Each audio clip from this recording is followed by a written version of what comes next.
Where's everyone going? Bingo?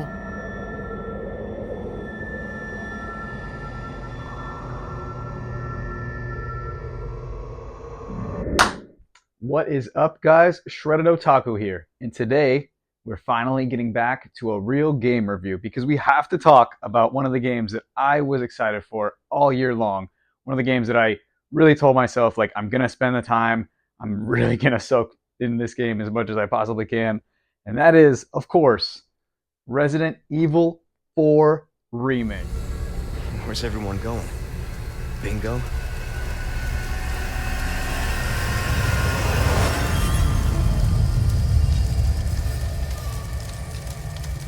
Now, first and foremost, guys, we're going to go over the drink of the day. Today, we're going to be sipping on some fine aged Resident Evil 3 Nemesis G Fuel. Now, I say aged because I'll be honest, I bought this probably like 2 years ago, and it's been open for pretty much that whole time. Maybe even longer ago. I don't know. Yeah, Resident Evil 3 was 2020. Oof. So I'm not going to read the expiration date on here because I honestly don't want to know. But it's a sweet tea flavor, so I went ahead and I mixed it with a little bit of almond milk, and I'm going to drink it out of this here Dragon Ball Z cup. It might give me the tea virus. We're going to have to find out. Are you okay, Leon? Oh, no. Yeah, that tastes like Nemesis for sure. So anyway, guys, let's get into it. I just want to say first and foremost that I'm not going to show any footage and I'm not going to speak on anything that comes after Chapter 1. And actually, let me backtrack a little bit. I don't want to speak on anything really that happens after the demo, but there's not much in terms of what you're going to see in Chapter 1 anyway. The footage that I show won't go past that either. Even though this game is a remake, I know that for myself personally, like a lot of the moments that are recreated in this game are so freaking beautiful. Like I don't want to spoil any of that for anyone. So this channel is always going to be spoiler free. That's not going to happen here, guys. So don't worry. But just to gush over the game itself. Oh my gosh. I don't even know what to say. Obviously, like Resident Evil 4 was is probably my favorite survival horror game of all time. It's one of my favorite video games, period, of all time. But the way they were able to make this game somehow better than it ever was is just absolutely insane to me. Now, Resident Evil 4 originally debuted on the GameCube back in 2005. It's beautiful. And it was an interesting time because back then the GameCube was kind of known for being the kiddie console, and you bought a Nintendo console back then if you wanted to play Mario and Zelda. If you wanted to play like Grand Theft Auto, etc., anything more hardcore, you bought a PlayStation. All of a sudden, GameCube had Resident Evil 4. Now, my first introduction to this game was actually, I didn't purchase it myself. I'll be honest, back then, I was a Nintendo fanboy, so I didn't really have a whole lot of interest in these more mature-rated titles. I was perfectly content with my Marios and Zeldas. My younger brother, actually, a friend of he brought it over to our house and was playing with him. I remember walking into the room that day and seeing a GameCube being used to fight a man with a chainsaw. And immediately I was hooked. From there, the love went on. Eventually, I think my brother was the one that picked up a copy of this initially back then. And I backseated his playthrough. Eventually, I played it myself. We spent a ton of time playing Mercenaries.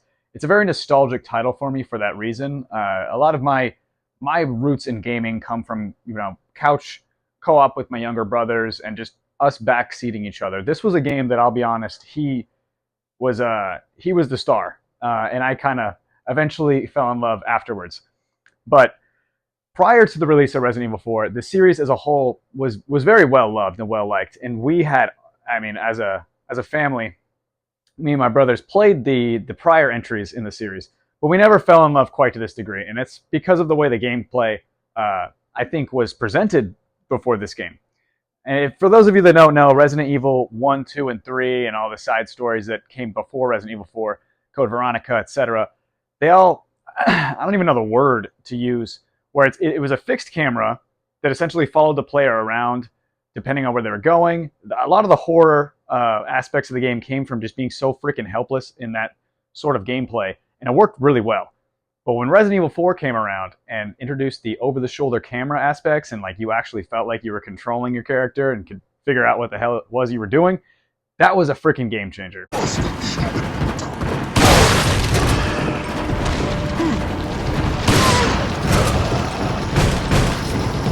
Not only that, but the aesthetics, the presentation that they were able to push on the Gen 6 hardware were absolutely revolutionary. Resident Evil games have always been very good-looking games. Resident Evil 4 just blew everyone away. Let's take another sip of this. Whatever.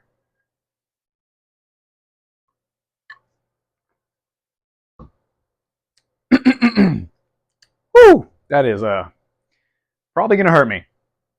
But yeah, guys, so Resident Evil 4, absolutely incredible game already in itself. And it's funny because leading up to the release of Resident Evil 4 Remake, before the game was even announced, it was kind of like we all knew it was going to happen.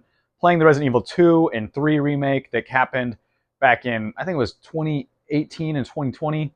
Don't quote me on that part. But it was obvious what came next, right? So me as the gamer that I am, the 30-year-old dude that still sees 2005 as being 5 years ago, I remember thinking back and thinking about this Resident Evil 4 really not needing that much of an update, because it was already, Resident Evil 2 and 3 were completely different styles of gameplay that they had completely revamped and made into this over-the-shoulder type gameplay that we see in Resident Evil 4. And in my mind, I'm going, I don't know if that game really needs a dramatic overhaul like that. Like they certainly don't need to rewrite the entire script here. So I wasn't so excited for it when the idea first kind of popped into my head. That being said, I haven't really spent a lot of time replaying the game over the years. I played the game on the GameCube, and then I played the game again on the GameCube.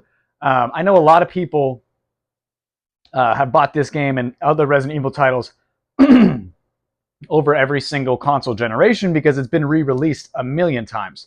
You can currently find it on the Switch, PS4, this version here of the original 2005 Resident Evil 4, that is. So me personally, like, I still have a GameCube copy, so I can still play my GameCube copy. Yeah, I had to insert a little bit of, physical bias there, but I've really never had a reason to jump back in, other than when I'm booting up an old GameCube, which is not like super often, right? So I didn't really have the best memory in my head. I was a little bit biased based on my own nostalgia, I guess. Then I went ahead, as the Resident Evil 4 Remake was downloading onto my hard drive, and immediately I was hit with a giant patch that for some reason took like an hour and a half to freaking download. I decided to go ahead and jump in the Series X downloaded version that I did eventually pick up on a whim because it was on sale for $3 during a Capcom sale. So I played that on my Series X, the digital version of this game, that is. Yeah. So, and that's kind of like where I sit when it goes to physical media. If it's $4, like, I'll pick it up, right? And I'll just play it when I have the time. This was a perfect opportunity as like an intermission, as I waited for Resident Evil 4 to download, where I played some of the original. And I got to admit, it does look really good on the Series X with the auto HDR. They do all those things. So as I'm doing that, and I had my beautiful friend Nicole with me experiencing just how great of a Resident Evil 4 player I am.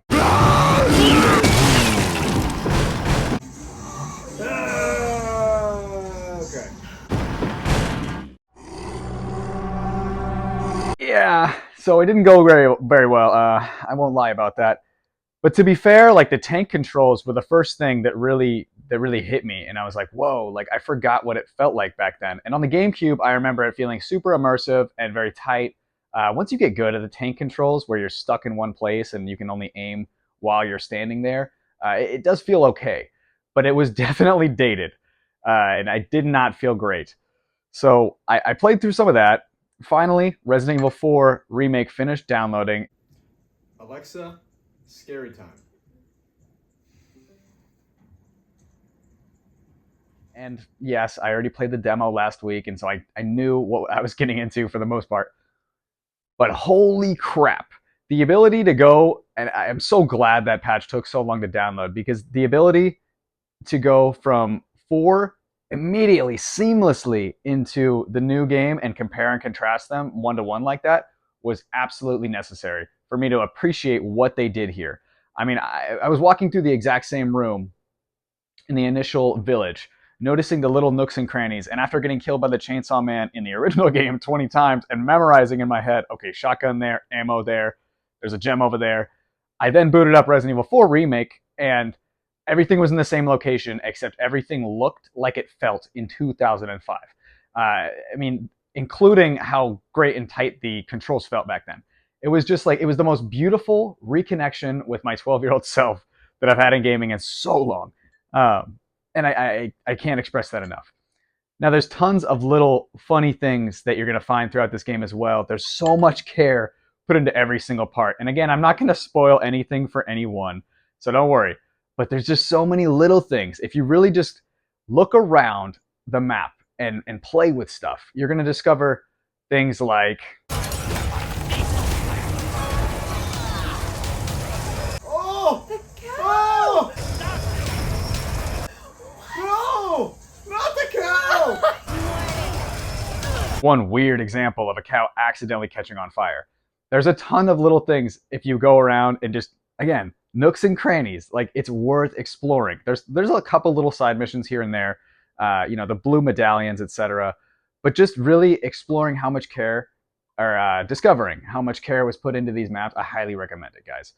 One thing about the Gen 6 era of gaming, I feel that's kind of been misplaced in the recent years, is like back then, games were so much like an art form, and these developers were really just able to do everything in their ability to be as creative as possible.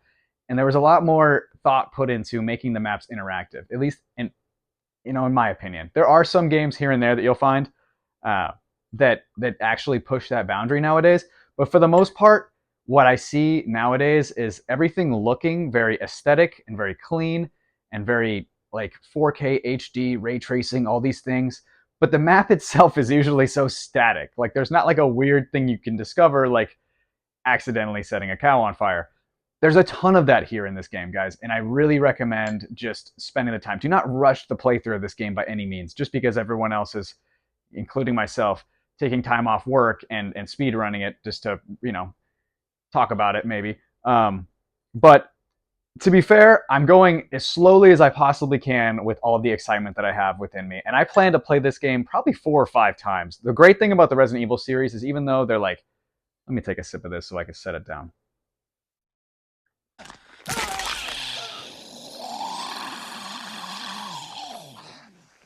Oh, no. Oh, man. That's not T-virus. That is full-blown G-virus. Jeez Louise.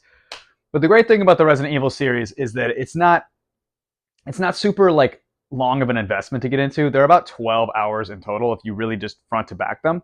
But the replay value is so there, and they actually incentivize you quite a bit to replay these games. And I don't think it ever feels stale until like, you get to your 4th or 5th playthrough, your guns are maxed out, you've bought all this stuff at the shop, you know every area front to back. But you're going to beat this mode, whatever mode you play on, whether it be standard, hard, etc., and you'll unlock the nightmare difficulty. So, I mean, good luck ever completing that. And if you do, then my hat's off to you. But it's going to take you quite a bit of time. And I don't think you're going to find this game to be stale by any means going in more than once. So, super excited to have done that, guys. Super excited to have picked this game up and started playing. I really hope you guys spend the time and really just get into this game like I have, because it so deserves the amount of love and appreciation. Capcom has done an absolutely just remarkable job at making this game feel like it felt in 2005, but 100 times better. I mean, somehow. I think my bias when it comes to remakes being one of my favorite, we can almost call it a genre at this point, right? Like remakes. It's another thought that's popped into my head. We have so many remakes this year. Metroid Prime remake, this, let's see what else. God, there was definitely more that came to mind here. Well, The Last of Us, but that doesn't, I don't know if you count that. But there's been a ton of different remakes that we've gotten in the last year. and the year before that, and they're becoming more and more popular. A lot of it is appealing to the demographic of people that are my age now, that are willing to pay money to buy back some of that nostalgia. But another thing I think is just the fact that games of this era, especially, were just absolutely classic. Like, there's no argument there. And remakes have become almost a genre in themselves, like a subcategory of gaming, to where I feel like there needs to be a category in this year's Game of the Year contenders where it's completely separate, like best remake of 2023. I really think that should be a thing. But yeah, guys, hats off to Capcom. I'm definitely starting to ramble, and my thought process is becoming a little bit less linear as the G virus infects my brain. But yeah, guys, it's been a wild ride, and I'm so happy to continue this experience. I haven't quite completed the game yet. I probably will by the end of this weekend. But again, I'm going to immediately start a new file. How are you guys enjoying this game? Do you think it lived up to the expectations that you had for it? I mean, we all had some pretty crazy expectations here, but somehow mine weren't disappointed or weren't shattered by any means. So let me know what you guys think. Did you even play the original Resident Evil 4? Am I just a weird old guy that knows everything about games back in those days? But if you did pick this game up, or you're excited to pick this game up, let me know down in the comments what your experience or what your hopes might be. Or if you just hate survival horror. Like, if you just think like, ew, dude, that's gross. I came to your channel to watch like Pokemon unboxing videos. Like, why are you talking about all these gnarly adult things all of a sudden? You know? Leave me a comment. Maybe we'll do a different kind of video next time. Or maybe not. But yeah, guys, that's enough of my rant here today. This is just my first impressions. Once everyone has kind of had their time to like really spend with this game, maybe a couple weeks from now, I do plan to do like a full actual review, front to back, and maybe show some more footage. I don't want to do that right now. It's not fair. I don't think it's fair. I'm already seeing thumbnails on across all different social media platforms that are spoiling little things that I would have liked to experience organically, and I do not want to be part of that problem. So yeah. But thank you guys for checking this channel out. Thank you guys. If you haven't already, please go ahead, like and subscribe if you'd like to see more content like this, or if you like the fitness type stuff I do. I really like to integrate nerd culture into the bodybuilding and just general fitness world that we have today, with all these different people on social media kind of turning the fitness industry into this like cringe kind of like, I don't know, toxic environment, at least from, you know, the outside looking in as like a nerd in a jock's body. I just think it's very unhealthy. So what I try to do personally is I try to make it fun for us guys. And I really hope that, you know, maybe watching some of that content just inspires you to better yourself, or to have confidence, even if you don't feel like going to the gym. Just have confidence in who you are, dude. Remember that like life is not that serious, and it's not about being, you know, the most jacked dude on Instagram by any means. Like, it's about integrating the things that inspire you into things that can inspire others, into things that can make you stronger, all those things. So if you like content like that, or if you like hearing video game rants, drop a like, drop a little subscription, share this channel, whatever you got to do. Views are views. I love you guys. Have a great one. I'm going to go transform into some kind of reptile zombie, because this stuff is definitely not good for me. Have a good one, guys. A nerdy kid in grade school, the cool kids beat me up. Getting off the bus and hiding all my scrapes and cuts. Goku style, so you know I never hold a grudge. So when you see me out in public, know it's only love. I'm old as fuck, drinking G4 out of Charizard cup. We don't give a Jigglypuff, we just level up.